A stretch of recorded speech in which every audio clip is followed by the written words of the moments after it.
The number does not sound real until you see the paperwork. By August 1998, a hedge fund in Greenwich, Connecticut holds derivative contracts with a total notional value of $1.25 trillion. Notional means the face amount on which payments are calculated, not cash the fund owns. The fund has $4.7 billion in equity capital. That is a ratio of nearly 260 to 1. For every dollar of capital, the fund controls nearly $260 in contractual exposure. A 1% move in the wrong direction would wipe out the entire equity cushion. The fund's partners call the strategy convergence trading. The banks call it a license to print money. The fund is not a bank, not a clearinghouse, not a government. It is a private partnership called long-term capital management. Its partners include 2 Nobel laureates and some of the most successful bond traders of the decade. They were supposed to be the smartest people in the room. Instead, within 6 weeks, the same fund will be insolvent in all but name, and the Federal Reserve Bank of New York will have to call 14 rival banks into a room and force them to pay $3.6 billion to stop a global financial collapse. The contradiction is sharp. How does a fund with less than $5 billion of its own money get $1.25 trillion of contracts from banks that compete to lend to it? Why do the banks ask for almost no collateral? And what happens when the market stops believing the mathematics? This is not a story about a bad trade. It is a story about the architecture of modern finance and a door that opened in 1994 and has never fully closed. Long-term capital management opens its doors in February 1994 in a modest office above a parking garage in Greenwich, Connecticut. John Meriwether, a former vice chairman of Salomon Brothers, raises $1.25 billion from investors, making it the largest hedge fund launch in history at that moment. The partners themselves put in over $100 million. The sales pitch is not a promise of speed, but of certainty. The fund will identify tiny mispricings between related securities and wait for them to converge. A bond in one market may be a few basis points cheaper than an identical bond in another market. The trade profits when the gap closes. Individually, these gaps are small, so to make real money, LTCM borrows heavily and layers derivative contracts on top. By 1996, the fund has delivered returns above 40% in each of its first 2 full years. Banks notice. They do not see a risky counterparty. They see a client too prestigious to lose.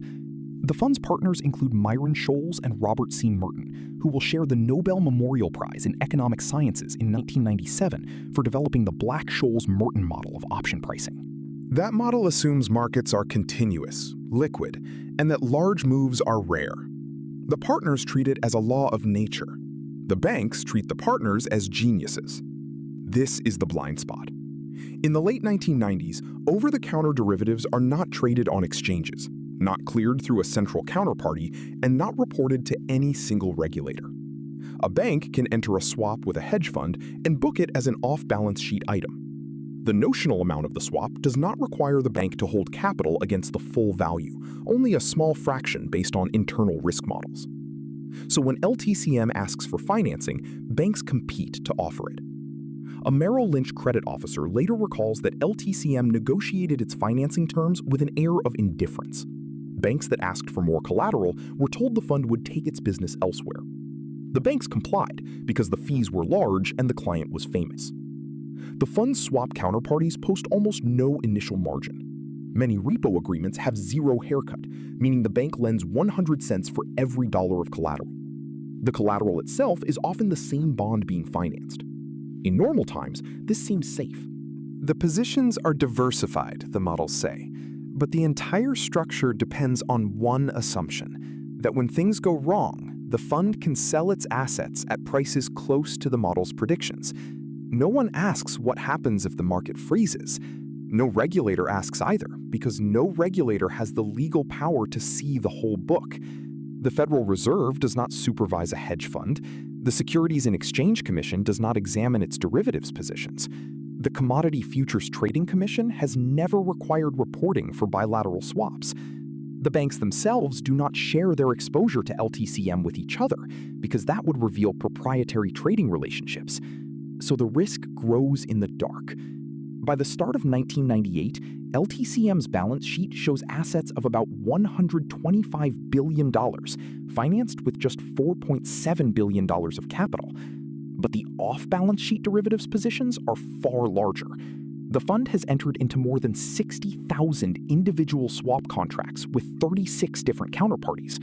The total notional value has climbed to the number that now sounds impossible. The banks believe they know the risk because they know the fund, but they do not know what the fund will do when its models break. John Meriwether is not a screamer. He is a former Salomon Brothers bond trader with a near-religious faith in the mean reversion of markets. At Salomon in the late 1980s, he built a government bond arbitrage group that generated hundreds of millions of dollars in profit with almost no visible risk. But in 1991, a treasury auction scandal forces him to resign. He does not disappear. He calls the same team, Eric Rosenfeld, Larry Heilebrand, Victor Hagani, and William Krasker, and starts again. He also recruits David Mullins, a former vice chairman of the Federal Reserve, and Robert Merton, one of the founders of modern financial economics. The message is clear. No one can question the intellectual firepower. The partners believe their models are not approximations, but machines for extracting certainty from chaos. They do not fear leverage because their models say the probability of a catastrophic loss is once in a billion years. The bankers who lend to them begin to believe it too. A senior credit officer at one major bank later says his institution granted LTCM a credit line with no initial margin because who are we to question Nobel laureates? In December 1997, Meriwether decides to return $2.7 billion to outside investors, arguing that the fund's opportunities have narrowed. The partners keep their own money in the fund, but they do not shrink the positions. They simply have less equity to absorb losses. At the same time, the fund expands into illiquid markets: Danish mortgage bonds, Italian government debt, equity volatility, and emerging market spreads. These are not tiny mispricings anymore. They are large, one-way bets with limited exit doors. The banks, competing for fees, keep providing financing. A banker at UBS signs off on a complex swap that later costs the bank hundreds of millions without a full risk analysis. The partners' offices have no trading floor, only a row of quiet rooms with terminals. They do not hire outsiders who ask too many questions. Risk meetings are short. The phrase black swan is not yet common in finance, but if it had been, they would have laughed at it. Meriwether's preferred mode of communication is silence. When a position moves against him, he does not panic. He waits. That patience worked at Salomon, where the bank's balance sheet could outlast a temporary shock. But LTCM is not Salomon. It has no depositors, no central bank support, no patient shareholders. It has only borrowed time and borrowed money. David Mullins gives the fund an aura of regulatory insight. Banks assume that a fund with a former Fed official on its team must have seen the systemic risk. But Mullins does not make the leverage decisions. He is part of the culture that believes the models are enough. Victor Hagani, one of the original partners, once wrote a memo arguing that the fund should increase its leverage because its risk models showed almost no chance of ruin. The memo was circulated to investors as a sign of confidence. Later, it would be read as a warning. The incentives are aligned for everyone to look away. That is the core. The geniuses are overconfident, the bankers are starstruck, and the regulators have no window into the room. On August 17, 1998, the Russian government devalues the ruble, defaults on its domestic debt, and declares a 90-day moratorium on payments to foreign creditors. The event itself is small. Russia's economy is less than 2% of global output. But the shock travels through every leveraged portfolio in the world. Investors who had borrowed cheap yen or Swiss francs to buy high-yielding Russian bonds now race to sell. Prices for risky assets collapse as everyone wants cash.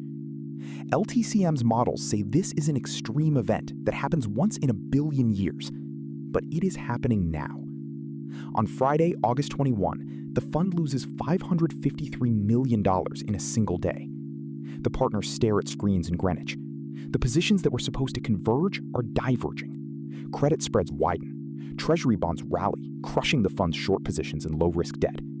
Equity volatility spikes, hurting the options they sold. The fund's capital falls below $3 billion. The trades are not separate, they are connected. For years, LTCM borrowed in low-interest currencies like the yen and the Swiss franc, then bought higher-yielding bonds in Denmark, Italy, and the United States. It sold volatility through equity index options. It bet that corporate and mortgage credit spreads would narrow. The models treated these as independent gambles, but in a flight to safety, every one of them moves against the fund at once. The correlation that was supposed to be negative turns positive. The diversification disappears. The fund is not losing on one trade, it is losing on all of them. The swap spread trade, one of its core strategies, loses more than $1 billion in 2 weeks as the gap between swap rates and treasury yields blows out from around 30 basis points to more than 80. On September 2, Meriwether writes a letter to investors. He admits the fund has lost more than half its value in 1998. The letter is circulated by bankers within hours. It says the losses are a result of a repricing of risk, not a failure of the models. But the banks begin to recalculate their own exposure. Each bank suddenly realizes it is not just a lender to LTCM, it is a counterparty to thousands of contracts. If LTCM defaults, every one of those contracts could be terminated, forcing the bank to replace the hedges at current market prices. In a frozen market, that replacement cost is unknowable. The banks call each other. They discover they are all holding pieces of the same book. JP Morgan, Merrill Lynch, Goldman Sachs, Chase, Deutsche Bank, UBS, and others, 36 counterparties in total, have positions with the fund. No one has the full map.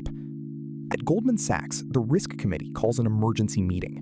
At Merrill Lynch, the trading desk realizes it has counterparty exposure, not just through direct swaps, but through repo financing. At UBS, the bankers who signed the equity-linked swap now face a loss that will eventually exceed $700 million. The bank's own risk models did not include a scenario in which a hedge fund the size of LTCM would default, because they assumed such a fund could always find buyers. The Federal Reserve Bank of New York begins to hear about margin calls. Bear Stearns, the fund's clearing broker, refuses to roll over the repo agreements without more collateral. LTCM does not have enough cash. The fund's liquidity is gone. The assets are long-term. The liabilities are overnight. The repo market funds the positions day by day. When Bear Stearns demands more margin, LTCM has to sell something. But selling moves the price. Every sale pushes the remaining positions further underwater. It is a death spiral, and the fund cannot escape. At 3 a.m. on a Sunday, Meriwether calls Peter Fisher at the New York Fed. Fisher later tells a colleague the call is the most frightening of his career. The fund's net asset value is collapsing by the hour. If it cannot meet the margin calls by Tuesday morning, it will default on thousands of contracts. The banks would seize the collateral, sell it into a falling market, and create a fire sale that could freeze credit markets worldwide. William McDonough, president of the New York Fed, decides to convene a meeting at 33 Liberty Street. It is September 23, 1998. The conference room is filled with the heads of the largest banks in the world. There is no coffee, no small talk. McDonough tells them, if LTCM fails, not one of you will be spared. He asks for a private capital injection. Bear Stearns says no. Its CEO, James Kane, refuses to contribute $1, arguing that Bear has no direct exposure. The others are furious. One banker shouts that Bear's refusal will destroy the whole rescue. The meeting continues. Bankers haggle over how much each should pay. Some want the Federal Reserve to put up money. McDonough says no public funds. But he knows that if the meeting breaks without a deal, the next morning's open will be ugly. Electronic trading systems cannot handle thousands of simultaneous termination notices. The legal rights of acceleration would trigger a cascade of cross defaults. Short sellers would smell blood. The Dow futures are already down sharply in after-hours trading. The window is closing. Finally, after hours, 14 banks agree to put up $3.6 billion in exchange for 90% of LTCM's equity. The partners are left with 10% and their reputations. The bailout is not a gift. The consortium takes control, appoints a committee to unwind positions over months, and later recovers most of its money. But the wound does not close. The banks have just learned that a private hedge fund can hold the global financial system hostage. And the very next morning, the markets open, and almost no one outside the room understands how close the system came to shutting down. The rescue of long-term capital management is often remembered as a moment when the Federal Reserve saved Wall Street, but that memory is too simple. The Fed did not provide the money, it provided the room. And the room was the only place where 14 rival banks could see that their individual prudence had become collective fragility. Each bank believed it was managing its own risk. None of them saw the whole map because none of them was required to. The derivatives contracts were bilateral, private, and off the balance sheet. That was not a bug in the system. It was the system. After the bailout, the President's Working Group on Financial Markets publishes a report in April 1999. It warns that over-the-counter derivatives and hedge funds can pose systemic risk, but its recommendations are mostly voluntary. No law forces hedge funds to report their positions. No law requires central clearing. No law imposes margin standards on sophisticated counterparties. The Federal Reserve in 1999 does not gain authority over hedge funds.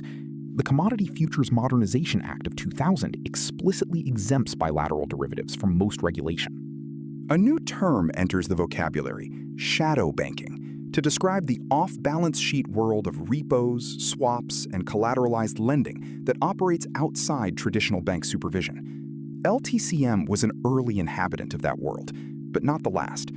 The banks returned to the same business because the fees are too good. By the end of 1998, according to the Bank for International Settlements, the global notional value of over-the-counter derivatives is around $80 trillion. A decade later, it exceeds $600 trillion. The instruments grow faster than the ability to monitor them. In 2008, the same architecture fails again, this time in mortgage-backed securities, credit default swaps, and off-balance sheet vehicles. Bear Stearns, the bank that refused to rescue LTCM, collapses and is sold to JP Morgan for $2 a share, later revised to $10. Lehman Brothers files for bankruptcy. AIG needs a government bailout after selling credit default swaps without enough collateral. The long-term capital management playbook repeats, but on a larger stage. The difference between 1998 and 2008 is that in 1998, the Fed could convene a private rescue. In 2008, the scale was too large for any private room. The power has shifted. It is no longer the hedge fund that holds the system hostage. It is the network of bilateral contracts itself. Banks, regulators, and governments discover that they cannot let the network fail, even when they do not know its full size. John Meriwether would later start another fund, JWM Partners, and lose money again in the 2008 crisis. The Nobel laureates return to academia. The Greenwich office empties. But the question that remains is not whether the next LTCM will fail, it is whether the next failure will happen inside a room where no one has a map. Somewhere, a trader is selling volatility. Somewhere, a bank is granting a credit line with no margin because the client is too famous to question. Somewhere, a model says the event is once in a billion years. The contracts are signed. The lights in the trading terminals glow in the dark. And no one outside the room will know the true size of the book until someone asks for collateral.